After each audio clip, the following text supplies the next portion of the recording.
Στο οκταθέσιο βαν επιβαίνουν 10 φύλαθλοι του ΠΑΟΚ. Ο οδηγός επιχειρεί προσπέραση. Δείχνει ότι επιστρέφει στη λωρίδα του, αλλά σχεδόν αμέσως βγαίνει ξανά στο αντίθετο ρεύμα. Η σύγκρουση που ακολουθεί με την Ταλίκα είναι σοκαριστική. Το βαν σχεδόν θρηματίζεται. Άνθρωποι εκτοξεύονται από τα παράθυρα. 6 σκοτώνονται ακαρία και ένας στο ασθενοφόρο κατά τη διακομιδή του στο νοσοκομείο. 3 ακόμη τραυματίζονται σοβαρά. Sunt toți conștienți, sunt la Lugoj, acum se discută dacă vor fi transferați la Timișoara. Το μόνο που μίλησα ήταν με την πρεσβεία και με επιβεβαίωσε ότι ο αδερφός μου είναι νεκρός. Είναι 3 τραυματίες.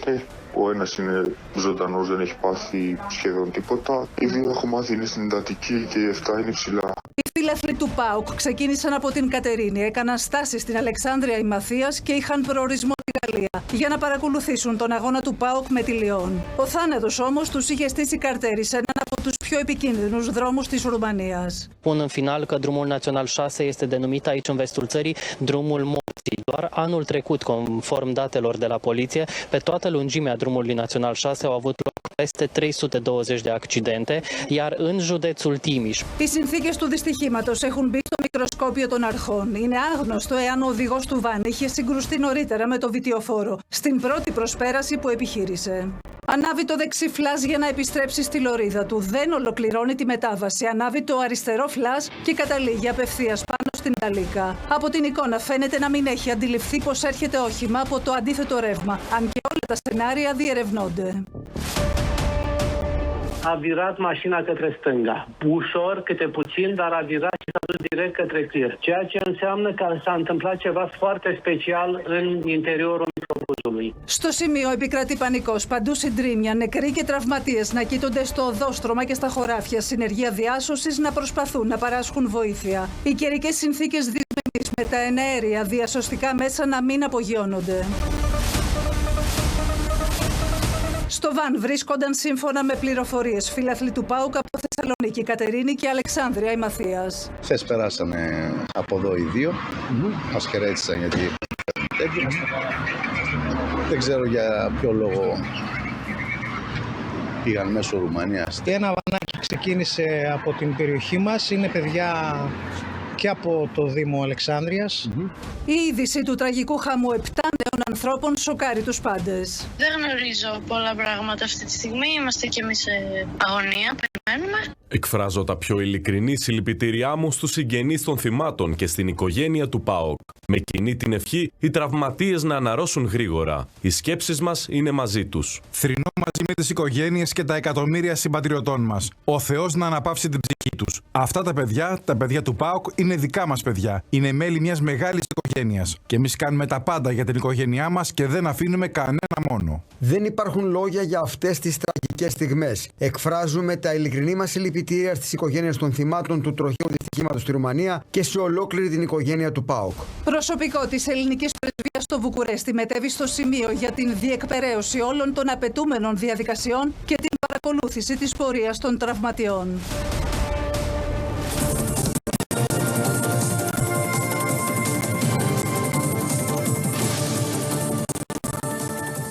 Είναι μια μαύρη μέρα για την χώρα μας, μαύρη μέρα για τις 7 οικογένειες, για το ελληνικό ποδόσφαιρο, για τους φιλάθλους του συνολικά. Μάριο Κωνσταντινίδη, οι εικόνες είναι πολύ σκληρές, αλλά από ό,τι βλέπουμε τουλάχιστον στα βίντεο, είναι πραγματικά ακατανόητο το πώς έγινε ό,τι έγινε. Ο οδηγός του βαν είναι σαν να μην βλέπει την Ταλίκα μπροστά του. Θα σκεφτόταν κανείς ότι μπορούσε και να έχει χάσει τις αισθήσεις του.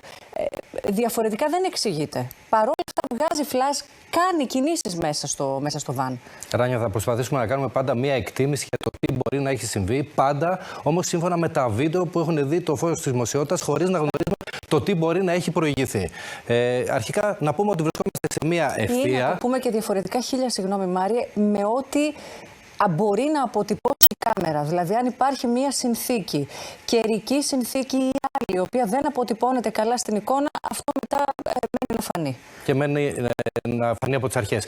Βλέπουμε ότι είναι σε ένα σημείο το οποίο επιτρέπεται κανονικά η προσπέραση. Είναι σε μία ευθεία, δεν βρέχει, φαίνεται να υπάρχει ορατότητα και δεν διακρίνεται στην παρούσα φάση να υπάρχει κάποιο όχημα από την απέναντι πλευρά, από το αντίθετο ρεύμα, το οποίο να το βλέπει ο οδηγός του μαύρου βαν που βρίσκονται μέσα οι Έλληνες φίλαθλοι. Αμέσως μετά μπαίνει κανονικά σιγά σιγά, ανάβει δεξί φλας και πάει να μπει κανονικά στην λωρίδα του. Μπροστά ακριβώς όμως υπάρχουν δύο οχήματα, ένα βαν και ένα φορτηγό. Ενδεχομένως εκεί ο οδηγός να πιστεύει ότι δεν προλαβαίνει να σταματήσει μέχρι τα οχήματα που προηγούνται ή ότι αν μπει ανάμεσα τους σφίνα, ενδεχομένως το βιτιοφόρο που ακολουθεί, αυτό που είναι η κάμερα πάνω που καταγράφει το βίντεο, να το χτυπήσει από πίσω. Αποφασίζει λοιπόν τότε, ανάβει ξανά αριστερό φλας. Άρα για μια λάθος εκτίμηση λες εδώ, Μάριε. Ενδεχομένως είναι λάθος εκτίμηση ότι είναι μικρός ο χώρος, θα δημιουργήσει κάποιο ατύχημα.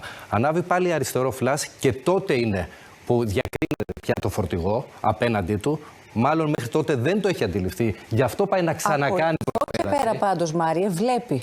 Δηλαδή θέλω να πω ότι ακόμα και αντανακλαστικά πατάς φρένο. Εδώ βλέπουμε ένα αυτοκίνητο να πηγαίνει αφρενάριστο. Αυτό είναι που ή κάνεις μία απότομη κίνηση τέλος πάντων για να το αποφύγεις. Εδώ δεν γίνεται τίποτα από αυτά. Και αυτό είναι που δημιουργεί και πάρα πολλά ερωτήματα. Γιατί βλέπουμε ότι πηγαίνει προς το φορτηγό πάνω, στο κόκκινο φορτηγό, που σημειώνεται αυτή η σφοδρή θανατηφόρα σύγκρουση, χωρίς να έχει πατήσει φρένο.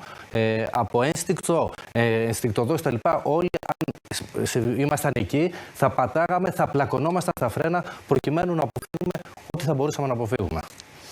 Η πιθανότητα να μην έχει την ορατότητα που εμείς θεωρούμε ότι υπάρχει. Σύμφωνα με μαρτυρίες, αυτό που απεικονίζει η κάμερα δεν είναι αυτό που συνέβαινε εκείνη την ώρα στην περιοχή. Είναι πραγματικές συνθήκες στον δρόμο. Η εικόνα είναι καθαρή. Ναι. Το βίντεο τραβάει μια καθαρή εικόνα. Αυτό που ξέρουμε από μαρτυρίες είναι ότι υπήρχε πάρα πολύ ομίχλη και ενδεχομένως το πιθανότερο είναι ότι ο οδηγός του μαύρου βαν που βρισκόντουσαν μέσα οι Έλληνες φύλαθλοι τελικά δεν είδε ποτέ το κόκκινο φορτηγό, το φορτηγό που ερχόταν από την αντίθετη πλευρά. Πριν από λίγη ώρα είδε το φως της δημοσιότητας σε ένα ακόμη βίντεο. Είναι με αντίστροφη οπτική, ας το πούμε έτσι, είναι από το άλλο ρεύμα. Είμαστε ακριβώς από εκεί μπορούμε να καταλάβουμε. Είμαστε ακριβώς από την απέναντι πλευρά. Βλέπουμε στην πραγματικότητα την πίσω πλευρά του οχήματος που συγκρούστηκε το μαύρο βαν με τους Έλληνες φιλάθλους και ενδεχομένως εδώ δεν είναι πολύ ευδιάκριτο να φαίνεται και καλύτερα ότι τα δύο οχήματα που προπορεύονται με το βιτιοφόρο που ήταν από πίσω, βλέπαμε την άλλη κάμερα, ο χώρος εκεί ανάμεσα είναι πολύ μικρότερος και γι' αυτό τελικά ίσως να αποφάσισε τελευταία στιγμή ο οδηγός να ξανακάνει προσπέραση για να αποφύγει κάποια ενδεχόμενη σύγκρουση εκεί. Το αποτέλεσμα μοιραίο, τραγικό, ήταν η σφοδή σύγκρουση του μαύρου βαν με το φορτηγό που ήταν από την απέναντι πλευρά. Μαρία, σε ευχαριστώ. Πάμε τώρα να δούμε, κυρίες και κύριοι, τι πληροφορίες φτάνουν σε εμάς αυτήν την ώρα. Είμαστε συνδεδεμένοι και με την Αναστασία Μπαλέζδροβα και με τη Μαρία Γουγουτσά στη Θεσσαλονίκη. Δύο φύλαθλοι είναι από τη Θεσσαλονίκη, δύο φύλαθλοι που χάθηκαν. Ο Μιχάλης Μελιόπουλος στην Ημαθία. Αναστασία, ξεκινάμε από εσένα. Πρώτα απ' όλα έχουμε και 3 τραυματίες που μεταφέρονται αυτήν την ώρα σε μεγαλύτερο νοσοκομείο της Ρουμανίας. Οι πληροφορίες λένε ότι έχουν επαφή με το περιβάλλον. Έτσι είναι, σύμφωνα με το Υπουργείο Υγείας, οι 3 τραυματίες δεν διατρέχουν κάποιον κίνδυνο για τη ζωή τους. Κανείς τους δεν είναι διασωληνωμένος και έχουν πλήρη συνείδηση. Αναμένεται να υποβληθούν στο νοσοκομείο της Τιμισοάρα σε λεπτομερείς εξετάσεις προκειμένου να διαπιστωθεί η ακριβής κατάσταση της υγείας τους και αν αυτή το επιτρέψει, ενδέχεται να επιστρέψουν και στην Ελλάδα για την νοσηλεία τους. Είδαμε και στο βίντεο έχει φτάσει στο νοσοκομείο εκεί στην Τιμισοάρα ο Έλληνας πρέσβης, ο οποίος του συνδράμει με ταυτοποίηση και ενδεχομένως με κίνηση διαδικασιών για τον επαναπατρισμό του στην Ελλάδα. Τώρα, ίσως από τους 3 φιλάθλους που σώθηκαν, μπορέσουμε να καταλάβουμε μερικά πράγματα ακόμη. Τα ρουμανικά μέσα πάντως καταγράφουν εκτεταμένα το δυστύχημα. Ρουμάνοι πραγματογνώμονες και οι αρχές δίνουν μια άλλη εκδοχή των γεγονότων. Ουσιαστικά λένε ότι πριν από το σημείο από το οποίο εμείς βλέπουμε, έχουν προηγηθεί 2 σκηνές, 2 περιστατικά, 2 άλλες πράξεις.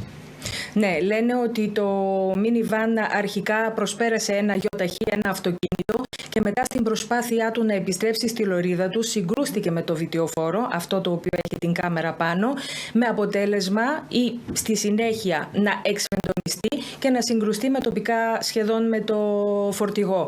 Ναι. Μάλιστα, σύμφωνα με έναν πολύ γνωστό ειδικό σε θέματα οδικής ασφάλειας στη Ρουμανία που έχει μιλήσει στα ρουμανικά μέσα ενημέρωσης, μιλάει ο ίδιος για μη κλασική απώλεια ελέγχου του οχήματος από τον οδηγό. Ο ίδιος λέει ότι μάλλον δεν οφείλεται σε υπνηλία του οδηγού.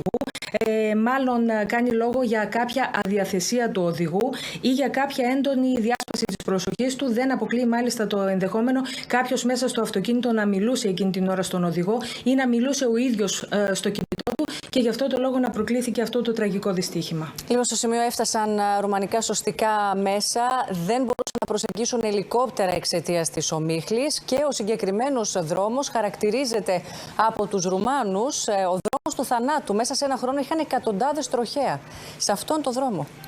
Ναι, είδαμε τα ρουμανικά μέσα να διακόπτουν το πρόγραμμά τους, να δείχνουν το σημείο της τραγωδίας με εκτενή ρεπορτάζ από την πρώτη στιγμή. Φτάσανε πραγματικά πάρα πολλά σωστικά συνεργεία, ομάδες διασωστών, επίσης ασθενοφόρα. Όπως είπες και εσύ, δεν μπορούσαν να στείλουν ελικόπτερα γιατί ολόκληρη η περιοχή καλυπτόταν από πολύ πυκνή ομίχλη, δεν θα μπορούσαν να προσγειωθούν. Βεβαίως υπάρχουν αυτές οι αναφορές για τον συγκεκριμένο δρόμο. Έχουν γίνει πάρα πολλά τροχιά εκεί. Λοιπόν, τώρα και η Θεσσαλονίκη και η Μαθία έχουν βυθιστεί στο πένθος. Μαρία Γουγουτσά, δύο από τους φιλάθλους είναι από την Θεσσαλονίκη, είσαι στην Ευκαρπία. Ήταν δύο νέα παιδιά που ξεκίνησαν ένα ταξίδι για να στηρίξουν την ομάδα τους και κατέληξαν νεκρά. Ένα ταξίδι που δεν έφτασε ποτέ στον προορισμό του, Ράνια. Δύο νέοι άνθρωποι κάτω των 30 ετών, δύο παιδιά που δεν επέστρεψαν στις οικογένειές τους. Η είδηση μαύρισε τη Θεσσαλονίκη, αλλά όχι και μόνο τη Θεσσαλονίκη. Πανελλήνιος έχει σοκάρει το γεγονός αυτό. Μην ξεχνάμε ότι ξυπνάνε και μνήμες του 1999 σε όλους εμάς από την Βόρειο Ελλάδα. 4 Οκτωβρίου, τότε που άλλα 6 παιδιά από την ομάδα της Θεσσαλονίκης στην επιστροφή από Αθήνα προς Θεσσαλονίκη, το διόρροφο λεωφορείο συγκρούστηκε και χάθηκαν τόσο άδικα σε χαράδρα 8 μέτρων. Δεκάδες πούλμαν είχαν ταξιδέψει τότε για την Αθήνα, για εκείνη την αναμέτρηση με τον Παναθηναϊκό. 6 τότε οι νεκροί. 6 τότε οι νεκροί, 7 αυτή τη φορά, 2 από την Ευκαρπία Θεσσαλονίκης. Πρέπει να σου πω ότι οι πρώτες ώρες ήταν τραγικές, Ράνια, γιατί όλοι στα τηλέφωνα που κάναν από τις οικογένειές τους, η ευχή τους ήταν τα δικά τους παιδιά να είναι στη λίστα των 3 τραυματισμένων. Δυστυχώς επιβεβαιώθηκε η άσχημη είδηση με το χειρότερο τρόπο. Οι άνθρωποι είναι σε κατάσταση σοκ και οι επόμενες ώρες ακόμη πιο δύσκολες, ακόμη πιο σκληρές, ειδικά αύριο που περιμένουν και μετράνε αντίστροφα για να ξαναπάρουν στα χέρια τους αυτή την κατάσταση τα ίδια τους τα παιδιά. Βαρύς ο φόρος σε αίμα και για την Ημαθία. Στην Αλεξάνδρεια βρίσκεται ο Μιχάλης Μελιόπουλος. 3 οι νεκροί, Μιχάλη, από την περιοχή. Πολύ νέα παιδιά όλα, 24 έως 30 ετών, όλοι οργανωμένοι φίλαθλοι του ΠΑΟΚ και ταξίδευαν και πολύ συχνά με την ομάδα. Πραγματικά εδώ στην Ημαθία επικρατεί θρήνος, στην κυριολεξία θρήνος. Βλέπουμε εδώ στην Αλεξάνδρεια παιδιά να περνάνε από μπροστά μας, να πάνε στο σύνδεσμο και τους βλέπουμε με δάκρυα στα μάτια. Οι ηλικίες από 21 έως 30 χρονών λένε οι πληροφορίες μας. Πραγματικά εδώ τα παιδιά ήταν χαρούμενα. Ήθελαν να πάνε να δουν την αγαπημένη τους ομάδα. Ξεκίνησαν από νωρίς το πρωί εδώ. Από την Αλεξάνδρεια ξεκίνησε το πούλμαν από την Αλεξάνδρεια να έρθει εδώ από την Κατερίνη, να έρθει στην Αλεξάνδρεια και από εκεί Θεσσαλονίκη. Όπως μας λένε, ήταν ετοιμασμένοι για αυτό το μεγάλο, είχαν ετοιμαστεί για αυτό το μεγάλο ταξίδι. Εδώ υπάρχει ένας βουβός πόνος. Εδώ στην κυριολεξία όλα τα σπίτια και τα 2 χωριά τα οποία θρηνούν 2 άτομα, δεν μιλείται κανείς από τους κατοίκους. Μας μιλάνε για 2 παιδιά τα οποία ήταν όλο ζωντάνια. Χθες κάποια παιδιά ήθελαν να πάνε και αυτοί στη Λιόν να δουν τον ΠΑΟΚ, την αγαπημένη τους ομάδα, αλλά τελευταία στιγμή ακύρωσαν τα εισιτήρια και δεν πήγαν για διάφορους λόγους. Ράνια. Μιχάλη, να σε ευχαριστήσω και σένα. Τώρα οι μέρες, κυρίες και κύριοι, δεν είναι καλές, είναι σκοτεινές. Θα περάσουμε τώρα στην τραγωδία με τις 5 νεκρές εργαζόμενες στη βιομηχανία Βιολάντα, με μια μαρτυρία επιζώντα και ένα νέο βίντεο ντοκουμέντο που εξασφάλισε το Μέγκα και στο οποίο καταγράφεται ο τρομακτικός ήχος της έκρηξης. Οι μαρτυρίες επιζώντων και συγγενών είναι σπαρακτικές, ενώ οι έρευνες εστιάζουν σε διαρροή υγραερίου που με έναν σπινθήρα μετέτρεψε το εργοστάσιο σε παγίδα θανάτου.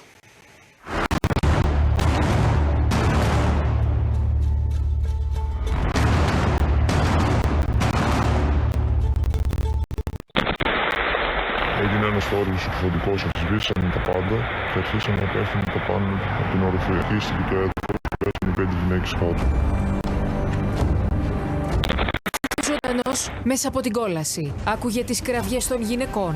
Φωνές που σκέπαζαν τον εκοφαντικό θόρυβο της έκρηξης, που εκλιπαρούσαν για βοήθεια. Η περιγραφή του στο Μέγκα σοκάρει. Την ώρα έπεσα κάτω, διπλώθηκα και απλά σκάγανε τα πάνελ δίπλα στα πόδια μου και τα σίδερα. Μόλις σταμάτησε να πέφτουνε, κατευθείαν πήγα να βγω έξω και άκουγα τις φωνές να φωνάζουν βοήθεια, βοήθεια, πεθαίνω. Πάλεψε με τις φλόγες, πάλεψε με το καπνό, πάλεψε με το φόβο και δεν έφυγε μόνος του. Έβγαλε έξω 3 συναδέλφους του. Πίσω του όμως έμειναν εγκλωβισμένες 5 γυναίκες. Η Ελένη, η Βασιλική, η Βούλα, η Αναστασία και η Αγάπη βρίσκονταν στο ισόγειο, ακριβώς πάνω από το σημείο της έκρηξης. Το πάτωμα υποχώρησε. Το εργοστάσιο διαλύθηκε και η φωτιά τύλιξε τα πάντα. Οι θερμοκρασίες που αναπτύχθηκαν ξεπέρασαν τους 1000 βαθμούς Κελσίου. Γύρισα πίσω να δω αν μπορώ να βοηθήσω, αλλά συνέχιζαν τα πάνω να πέφτουν, θορύβοι, γυναίκες να ουρλιάζουν, όπως και το άλλο το παιδί. Προσπαθήσαμε, μόλις άκουσα τον μπαμ, είπα εδώ είμαστε, δεν ξαναβγαίνουμε, δεν θα ξαναδώ το παιδάκια μου, είπα, τη γυναίκα μου εκείνα τα λεπτά, δηλαδή μέχρι να βγω από πίσω μπροστά και παιδιά και όλο το εργοστάσιο. 5 μητέρες, εργαζόμενες, δεν θα ξαναδούν παιδιά και εγγόνια.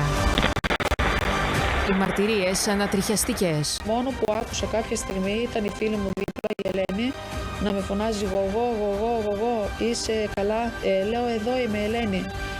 Έρχεται μπουσουλώντας και ήρθε δίπλα μου, σηκωθήκαμε, ο υπεύθυνος της βάρδιας μας και φωνάζει κορίτσια, βγείτε γρήγορα έξω. Και δεν ξέραμε πού βρισκόμασταν εκείνη τη στιγμή. Θα σου φωνάζω, βγείτε.